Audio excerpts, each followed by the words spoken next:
Karibuni tutafakari tena kwa pamoja, na leo ni sikukuu ya jina takatifu la Yesu. Tunasema jina takatifu la Yesu. Hivyo basi, ujumbe wetu wa leo ni swali linalosema jina hili takatifu ni jina lipi? Maana tunasema jina la Yesu, hatusemi jina Yesu. Kwa mfano, mimi naitwa Ino.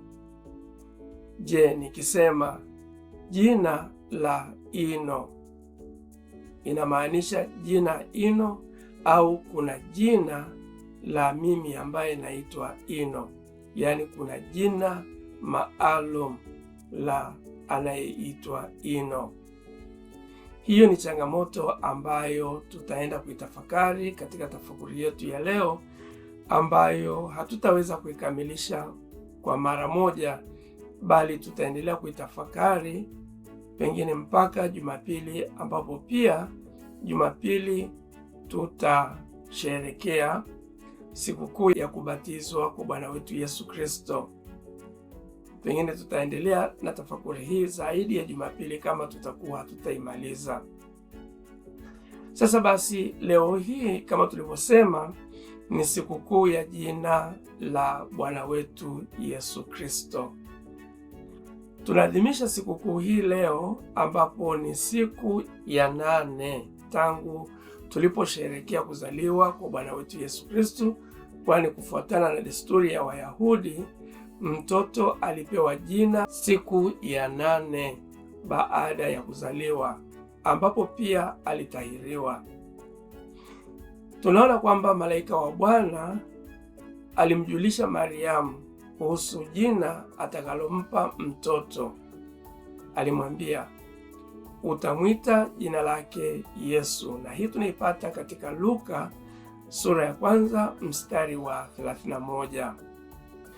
Mwandishi Mathayo yeye hazungumzi habari za Bikira Maria kupewa habari, bali yeye anazungumzia habari ya Yosefu kupewa au kupashwa habari na malaika wa Bwana, ambapo Mathayo anaandika hivi katika sura ya 1 mstari wa 24. Alimwambia kwamba utamwita mtoto jina lake Yesu. Lakini utaona leo hii tunasherehekea jina takatifu la Yesu, jina takatifu la Yesu.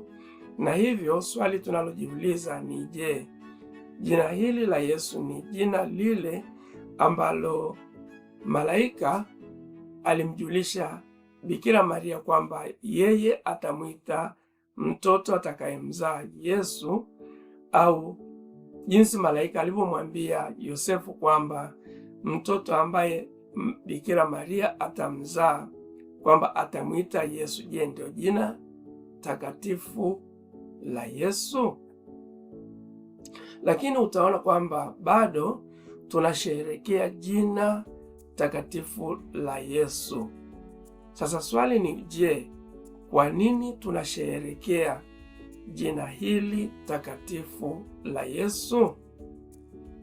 Tunaadhimisha sikukuu hii kwa sababu kuu muhimu, kwamba jina la Yesu kama tunavyosoma katika Wafilipi sura ya 2 mstari wa 9 mpaka wa 10 ni jina kuu. Jina la Yesu ni jina kuu lililopita majina yote, na kwa jina hilo kila goti litapigwa, yaani jina hili litaabudiwa. Labda tusome katika Wafilipi jinsi ilivyoandikwa katika sura ile ya 2 mstari wa 9 mpaka wa 10. Inasema hivi: kwa sababu hiyo Mungu alimwadhimisha mno, akamkirimia jina lile. Nirudie.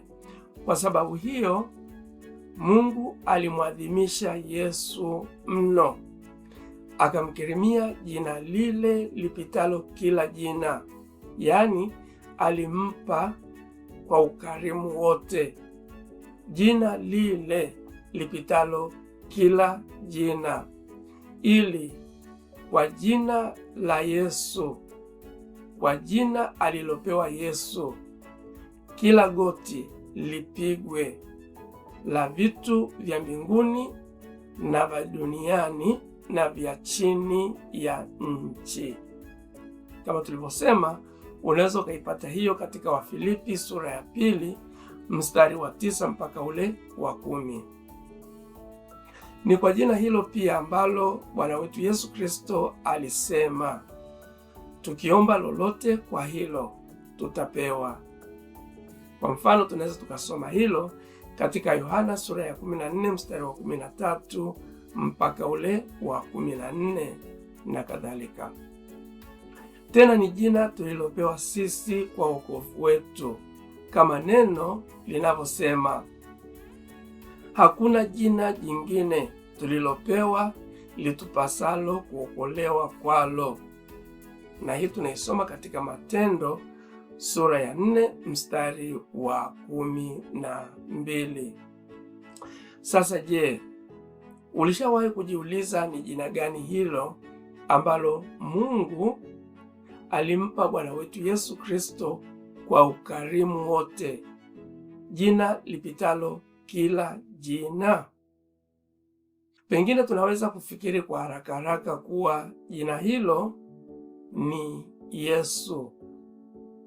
Lakini hebu tuangalie maandiko kwa undani zaidi. Yanasemaje? Utaona maandiko katika Wafilipi kama tulivyosoma hayasemi jina Yesu, bali jina la Yesu. Kwa maana nyingine, hili ni jina alilopewa Bwana wetu Yesu Kristo. Tunaweza kuona utofauti huu pale tuliposoma katika Injili ya Luka mtakatifu inayosema hivi: malaika akamwambia Mariamu, usiogope, kwa maana umepata neema kwa Mungu.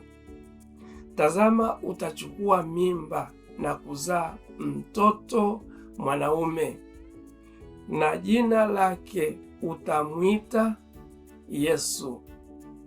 Utazaa mtoto mwanaume na jina lake utamwita Yesu.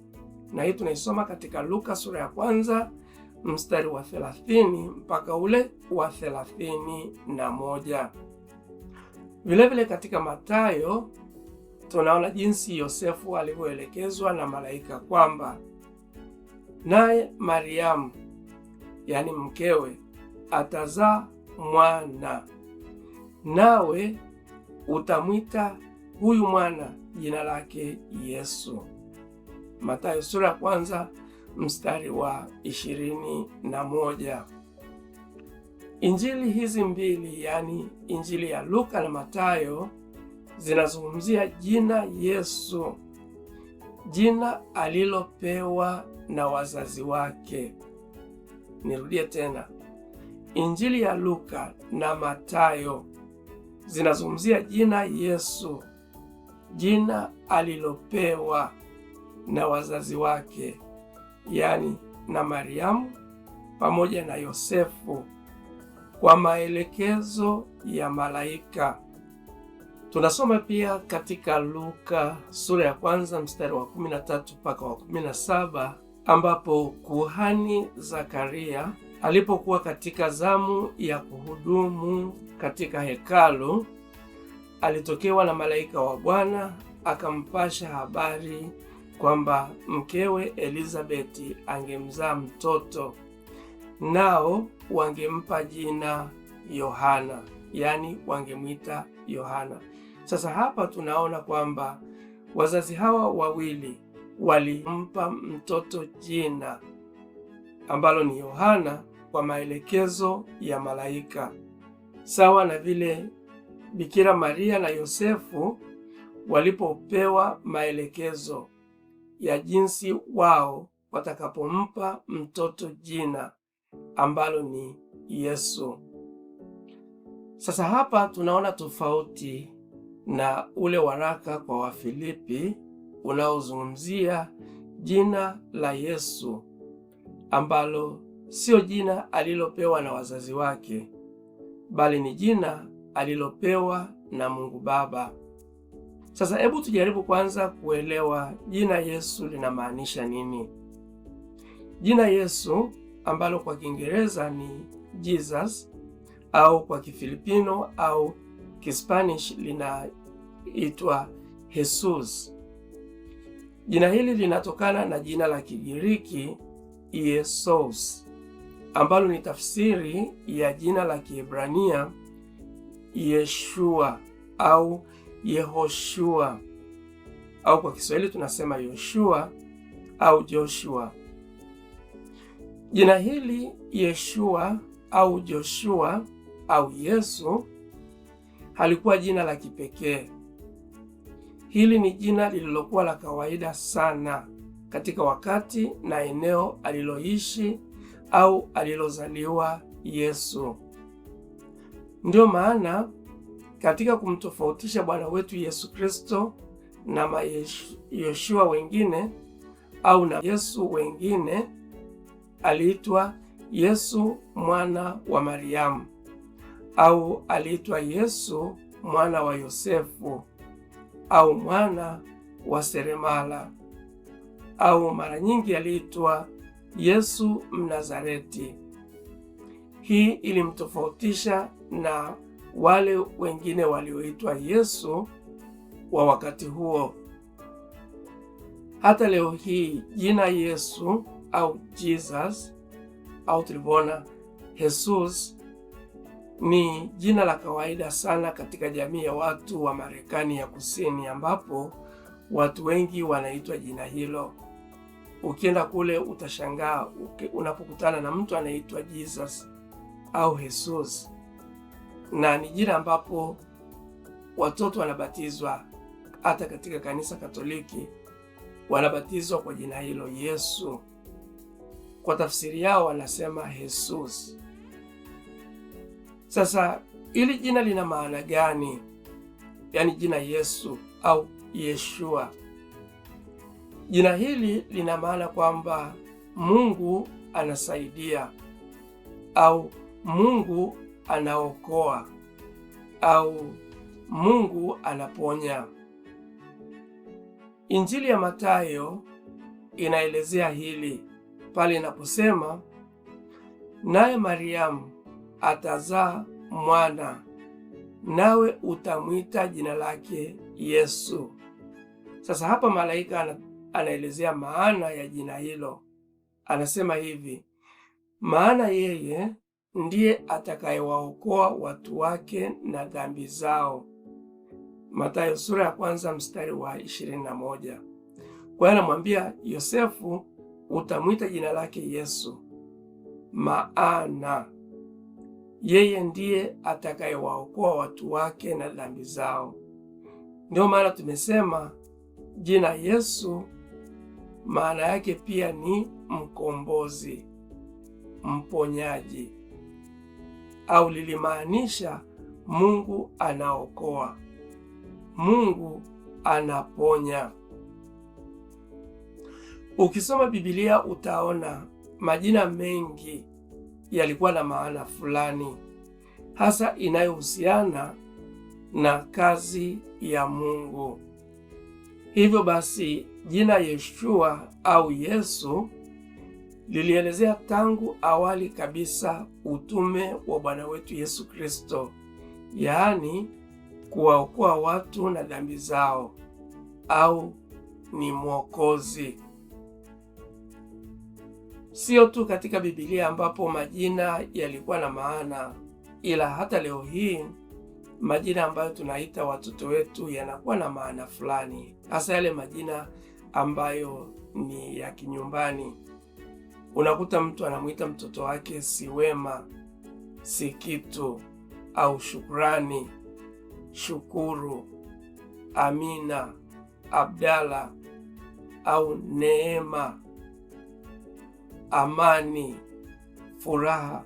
Yaani majina haya unakuta yana maana fulani, na hivyo hivyo majina hasa katika nyakati za kale na pia tunapotazama katika Biblia, majina mengi yalikuwa na maana fulani, na kiBiblia maana ya majina hayo yanahusishwa na kazi fulani ya Mungu. Tulisema kwamba jina Yesu halikuwa jina la kipekee hasa katika kipindi cha Yesu, na ndio maana Yesu aliitwa Yesu Mnazareti au Yesu mwana wa Mariamu. Tunaona pia katika Agano la Kale kulikuwa kuna Yoshua mwana wa Nun, ambaye huyu alichaguliwa na Mungu kumsaidia Musa kuwaokoa Waisraeli kutoka katika utumwa huko Misri. Na hii tunaipata katika kitabu cha Hesabu sura ya 27 mstari wa 18 mpaka ule wa 21. Huyu aliitwa Yoshua. Na tuliona kwamba Yeshua au Yehoshua ni jina la Kiebrania ambalo Kigiriki lilitafsiriwa kama Yesus, na Kiingereza Jesus, au kwa Kiswahili tunasema Yesu. Lakini vile kuna watu ambao hawakuwa wema, lakini walikuwa wanaitwa Yesu. Kwa mfano, tunaposoma katika Mathayo sura ya 27 mstari ule wa 17, tunaona kwamba Pilato aliwauliza Wayahudi au aliwapa Wayahudi uchaguzi wa mtu mmoja ambaye angeachiliwa au angewekwa huru kati ya Yesu aitwaye Kristo na Baraba. Ukisoma matoleo kadhaa ya Biblia utaona kwamba huyu Barabas naye aliitwa Yesu Barabas. Ndio maana Pilato alisema au aliwaambia, je, amwachilie Yesu aitwaye Kristo au Yesu Barabas? Katika tafakuri yetu moja ya kipindi cha Kwaresma tulitafakari kidogo kwa undani juu ya huyu bwana aliyeitwa Yesu Barabas. Tuliona kwa kifupi kwamba Barabas au Barabas maana yake ni mtoto wa baba. Kwa hiyo huyu bwana aliitwa Yesu mtoto wa baba. Bwana wetu Yesu Kristo naye anaitwa mwana wa Mungu, yaani mwana wa baba. Kwa hiyo majina haya kwa namna fulani yalishabihiana. Sasa huyu Barabas au Yesu Barabas ambaye Wayahudi walichagua aachiliwe na Yesu afe, hakuwa mtu mzuri, lakini alikuwa mtu mashuhuri. Huyu bwana alijulikana kama mpigania haki za Wayahudi dhidi ya koloni la Warumi. Ndio maana walipopewa uchaguzi wa kuchagua, walimchagua bila kusita, kwa sababu walikuwa wanamuona kama mpigania haki wao. Lakini huyu bwana hakuwa tu mpigania haki za Wayahudi, bali alifungwa, na inajulikana kwamba alifungwa kwa sababu aliiba, alikuwa mwizi. Tunaweza tukasema kwamba alikuwa ni mwanasiasa ambaye alikuwa anapambana kuwakomboa Waisraeli kutokana na utumwa wa Warumi. Sasa kitu ambacho tunaweza tukakijifunza kwa haraka ni kwamba wakati mwingine majina tunayowapa watoto wetu huwa yanaweza yakawaelezea watoto wale jinsi watakavyokuwa. Kwa lugha nyingine tunasema kwamba majina yanaumba. Tukimtazama kwa mfano huyu bwana Yesu Barabas ambaye alichukua jina la Yesu ambaye ni mkombozi, yani ilimaanisha ni mkombozi, utaona pia aliishia kuwa mpigania haki za Wayahudi. Jina lilimfanya kuwa kama alivyokuwa. Kwa hiyo majina tunayowapa watoto wetu tuwe makini nayo sana, kwa sababu majina yale yanaweza yakawafanya wawe kufuatana na jinsi majina yale yanayowataka kuwa. Yaani majina yanaweza yakawa ni laana au ni baraka kwa watoto wetu. Sasa tukirudi katika jina Yesu, bado tunaona kwamba kuna watu waliokuwa wanaitwa Yesu katika Biblia. Kwa mfano, ukisoma Matendo ya Mitume sura ya 13 mstari wa 6 mpaka ule wa 12, unaona kwamba kuna bwana mmoja ambaye alikuwa ni mwana mazingaombwe au alikuwa ni mchawi, na huyu bwana alijiita nabii wa Mungu, lakini alikuwa nabii wa uongo, na aliitwa Bar Yesu, Bar Jesus au Bar Yoshua. Na Bar Yesu maana yake ni mwana wa mkombozi. Huyu bwana hakuwa mtu mzuri, lakini naye vile vile alijulikana kama Yesu. Ukisoma barua ya Paulo kwa Wakolosai sura ya 4 mstari wa 11, pia unaona Paulo anatuma salamu kwa watu wa Kolosai, kwa Wakolosai, na salamu hizi zilitoka pia kwa mtu aliyeitwa Yesu Justus au Yeshua Justus.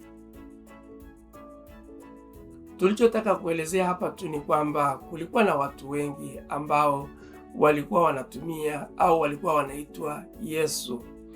Baadhi yao walikuwa wazuri na wengine walikuwa wabaya. Maana yake ni kwamba wakati Yesu anaitwa jina au wakati Yesu alipozaliwa, jina Yesu lilikuwa ni jina la kawaida sana katika jamii yake, na vile vile hata katika jamii ya leo kuna watu wengi wanaoitwa Yesu.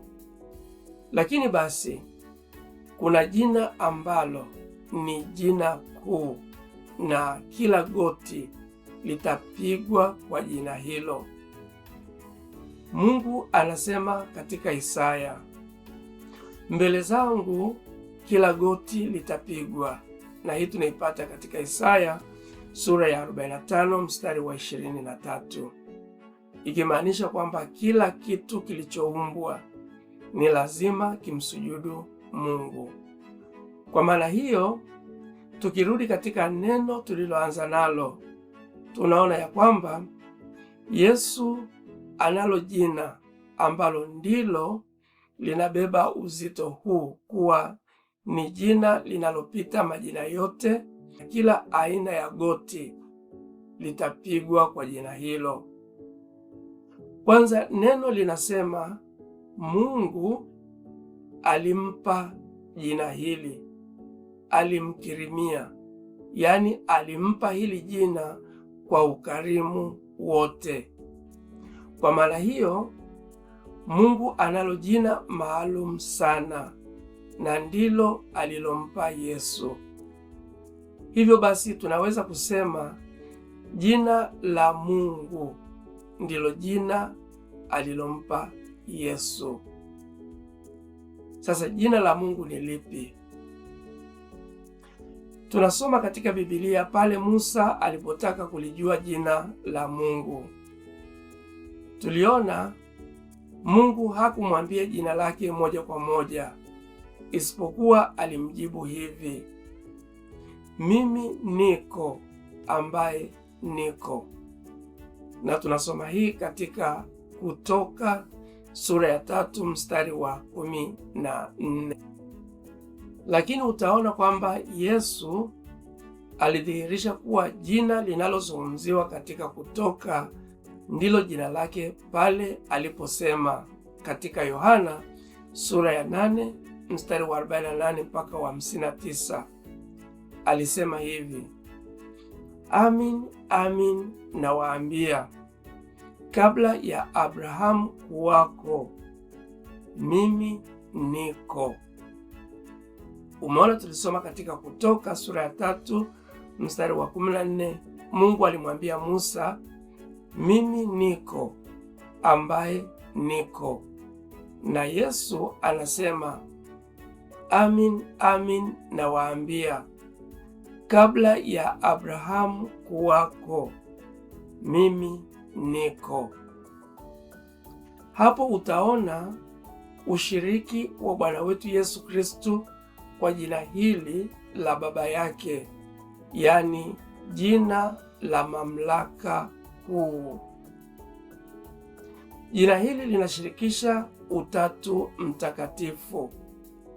Kwa mfano, utaona Yesu aliwaambia wanafunzi wake wakawabatize watu kwa jina la Baba, ambalo ndilo jina la Mwana na vilevile ni jina la Roho Mtakatifu, yaani kwa jina la Baba na la Mwana na la Roho Mtakatifu. Hapa utaona kwamba haimaanishi kuna majina matatu katika maneno hayo, bali kuna jina moja, na jina hili lina umuhimu mkubwa sana. Mithali inasema jina lake ni ngome imara, wenye haki hukimbilia wakawa salama. Mithali ya 18 mstari wa 10. Jina hili linaweza kutumika kwa manufaa makubwa kama Yesu alivyoelezea mara kadhaa akisema, nanyi mkiomba lolote kwa jina langu nitawapa, ili Baba atukuzwe ndani ya Mwana.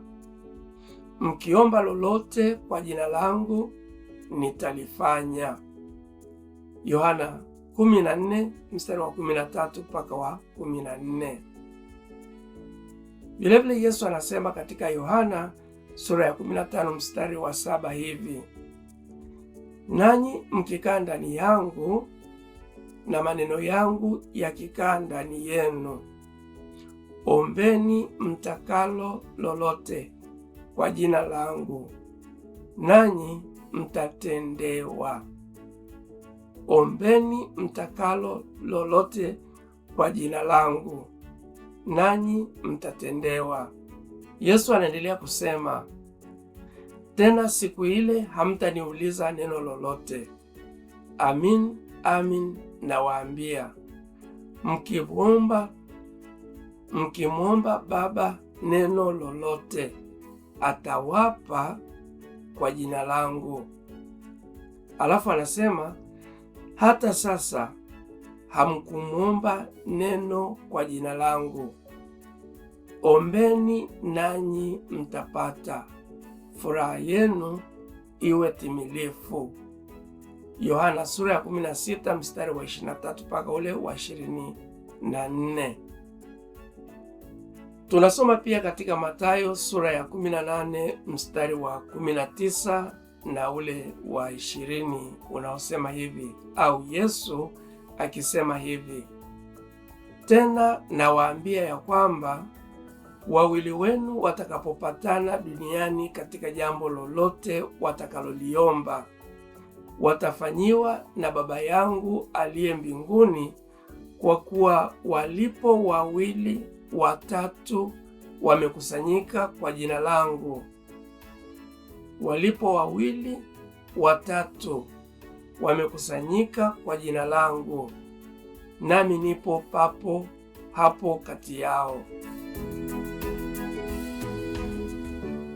Sasa basi utaona kuna jina la mamlaka ambalo Mungu alimpa Bwana wetu Yesu Kristo kwa ukarimu wote, jina kuu la mamlaka ambalo kila goti litapigwa, liwe la mbinguni, duniani au chini ya dunia.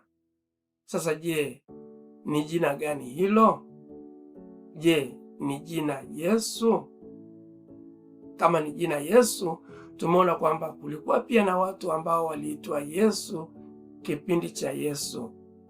Ndio maana Bwana wetu Yesu Kristo alikuwa anaitwa Yesu Mnazareti au Yesu mwana wa Mariam, ili kumtofautisha na mayesu wengine.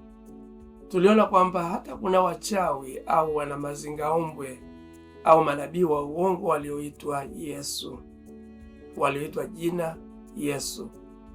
Sasa je, jina Yesu ndilo jina kuu la mamlaka alilokirimiwa Bwana wetu Yesu Kristo? Hakika kuna jina ambalo Bwana wetu Yesu Kristo alikirimiwa na Mungu Baba, ambalo kwa jina hilo kila goti litapigwa, na ndilo ambalo siku hii ya leo tunalisherehekea, ambayo ni sikukuu ya jina takatifu la Bwana wetu Yesu Kristo. Basi tutaendelea na tafakuri zinazofuata ili tuweze kuling'amua ni jina gani. Je, mpaka sasa umeweza kutambua ni jina gani, au tusubiri tafakuri zitakazoendelea? Tumsifu Yesu Kristo.